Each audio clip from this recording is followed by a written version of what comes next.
ព្រះគម្ពីរប្រាប់ថាផែនដីស្រស់ស្អាតល្អគោលរបស់ទ្រង់ដែលបង្កើតដោយស្នាព្រះហស្ថរបស់ទ្រង់ស្រស់ស្អាតហើយមានអំណាចប៉ុន្តែដោយសារអំពើបាបចូលមកបានបំផ្លាញផែនការភាពស្រស់ស្អាតដែលព្រះដាក់ក្នុងចិត្តរបស់យើងមកអញ្ចឹងព្រះនៅតែបន្តមានផែនការដើម្បីនឹងស្ដារអ្វីៗដែលខូចខាតឲ្យបានត្រឡប់មកវិញតាមរយៈផែនការរបស់ទ្រង់នោះគឺប្រទានព្រះយេស៊ូវគ្រីស្ទមកលើផែនដីដើម្បីនឹងដោះស្រាយបញ្ហាបាបរបស់មនុស្សដែលខូចខាតឲ្យត្រឡប់មករកទ្រង់វិញព្រះយេស៊ូវមកដើម្បីនឹងបំផ្លាញផែនការរបស់អរិយចេញហើយស្ដារកាយការដែលខូចពីមុនឲ្យល្អឡើងវិញក្នុងគម្ពីរម៉ាថាយជំពូក15ខ11មិនមែនរបស់ដែលចូលមកក្នុងមាត់ដែលធ្វើឲ្យមនុស្សស្មោកគ្រោកនោះទេឯរបស់ដែលធ្វើឲ្យស្មោកគ្រោកនោះគឺជាសេចក្តីដែលចេញពីក្នុងចិត្តមកវិញគម្ពីរប្រាប់ថានៅក្នុងចិត្តរបស់មនុស្សមានសន្តានភាពអញ្ចឹងមានរូបភាពយ៉ាងដូចនោះឯងមានអីខ្លះមានកង្កែបមានសត្វពស់មានសត្វខ្លាមានដើកមានជ្រូកមានរពេហើយមានស្អីគេកង្កោបជារូបភាពដែលបង្ហាញអំពីជីវិតរបស់មនុស្សខាងក្នុងមានចរិតបែបអញ្ចឹងអារៈនាំមនុស្សឲ្យធ្លាក់ទៅក្នុងសេចក្តីហិនវិនិច្ឆ័យអារៈនាំមនុស្សឲ្យគ្រោះនៅប្រះចាកនឹងសិលធម៌និងផែនការរបស់ទ្រង់អញ្ចឹងព្រះមានផែនការឲ្យព្រះយេស៊ូវមកលើផែនដីដើម្បីបំផ្លាញការងាររបស់អារៈគម្ពីរបានបញ្យល់អំពីនិស្ស័យខាងក្នុងចិត្តរបស់មនុស្សនោះយ៉ាងដូចម្ដេច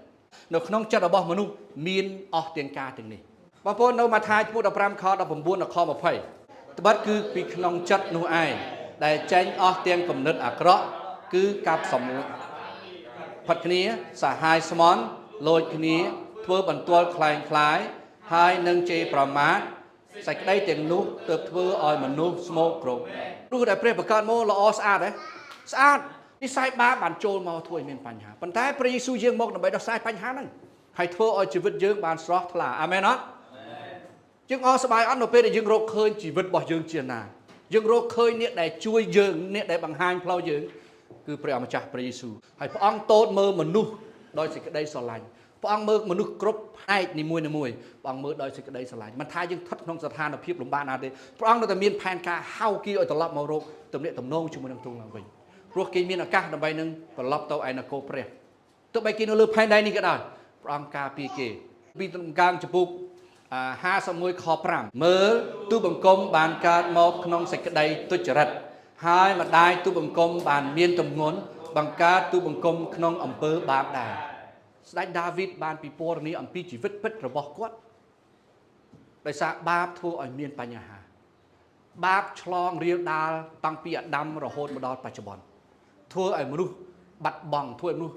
រស់នៅក្នុងជីវិតគ្រួតគ្រៀតបញ្ហាប៉ុន្តែយើងអរគុណព្រះយេស៊ូវយើងមកដោះស្រាយបញ្ហាបាបអរគុណព្រះអង្គដែលព្រះអង្គរាប់ខ្ញុំជាកូនជីវិតចាស់របស់ខ្ញុំពីមុនដែលមានបញ្ហាព្រះអង្គបានលុបលាងដោយសារយើងវិលរត់មករកទ្រង់សូមឲ្យព្រះអង្គជួយអបអរសាទរអរគុណព្រះអង្គប៉ុន្តែត្រូវដឹងថាមនុស្សទាំងអស់ដែលកើតមកកើតនៅក្នុងអំពើបាបវាតរៀលដាលមកដូចប៉ុន្តែព្រះយេស៊ូវយាងមកដើម្បីលាងបាបហើយជួយឲ្យមនុស្សមានជីវិតស្អាតទោះបីយ៉ាងណាក៏ដោយព្រះមានបរិសុទ្ធនឹងជួយយើងឲ្យរួចផុតពីការទាំងអស់នោះបានអញ្ចឹងនៅពេលដែលព្រះយេស៊ូវមកដើម្បីនាំនគរព្រះមកលើផែនដីព្រះអង្គនាំនគរព្រះចូលមកក្នុងចិត្តរបស់មនុស្សម្នាក់អញ្ចឹងនៅពេលដែលនរណាម្នាក់ប្រែចិត្តជឿព្រះនគរព្រះនៅក្នុងចិត្តនៅកាពីយូហានចំពុក8ខ36ដូច្នេះបើព្រះរាជបុត្រាប្រោសឲ្យអ្នករើគ្នាបានរួចនោះនឹងរួចជាពិតយើងមានសេរីភាពយល់ក្នុងជីវិតមួយហើយមានគោលបំណងច្បាស់លាស់ដែលព្រះអង្គដាក់នៅក្នុងរបស់យើងព្រះយេស៊ូវនឹងប្រោសយើងឲ្យរួចផុតពីចំណងអស់ទាំងបញ្ហាទាំងអស់នោះនៅក្នុងយូហានចំពុក10ខ10តែឯខ្ញុំវិញខ្ញុំបានមកដើម្បីឲ្យវារាល់គ្នាមានជីវិតហើយឲ្យជីវិតពេញបរិបូរណ៍ផងព្រះអង្គនឹងដោះស្រាយបញ្ហាជីវិតចាស់របស់យើងចោលចេញអស់ហើយព្រះអង្គដាក់អ្វីល្អៗមកក្នុងចិត្តរបស់យើងរស់នៅក្នុងចិត្តមួយដែលដឹកនាំអំពីព្រះម្ចាស់ពេលដែលយើងនៅទីណាក៏ដោយព្រោះយើងមានព្រះយើងមានព្រះមានបរិសុទ្ធគង់ក្នុងចិត្តរបស់យើងក្នុងគ្រួសាររបស់យើងមានសេរីភាពអាមែនអត់កន្លែងនេះជាកន្លែងដែលយើងប្រជុំគ្នាថ្វាយបង្គំជ្រាបសាររំកើងព្រះអង្គបានធ្វើការក្នុងចំណោមយើងពេលយើងចាញ់ពីនេះទៅនៅផ្ទះរបស់យើងព្រះមានបរិសុទ្ធគង់នៅជាមួយយើងកន្លែងហ្នឹងមានសេរីភាពព្រះអង្គមើលថែបងប្អូនសូមមើលជីវិតរបស់យើងជីវិតចាស់របស់យើងមានអីខ្លះអញ្ចឹងមែនទេដូច្នេះសូមការពាររក្សាឲ្យជាប់ដើម្បីកុំឲ្យមានការអាក្រក់វិលត្រឡប់ចូលមកក្នុងជីវិតរបស់យើងព្រះបន្ទូលរបស់ទ្រង់មានវិធីដើម្បីជួយយើងរក្សាជីវិតយើងបានរឹងមាំនៅក្នុងព្រះអង្គព្រះយាងមកដើម្បីបំផ្លាញការងាររបស់អារក្ស ហើយយើងបានលាងស្អាតដោយសារព្រះលិខិតរបស់ព្រះយេស៊ូវហើយសូមបន្តដើរនៅក្នុងចិត្តមួយដែលរស់នៅដែលកោតខ្លាចហើយស្ដាប់បង្គាប់របស់ទ្រង់រយៈទី1ការអធិដ្ឋានការអានកាពីការប្រជុំក្រាបថ្វាយបង្គំព្រះអង្គ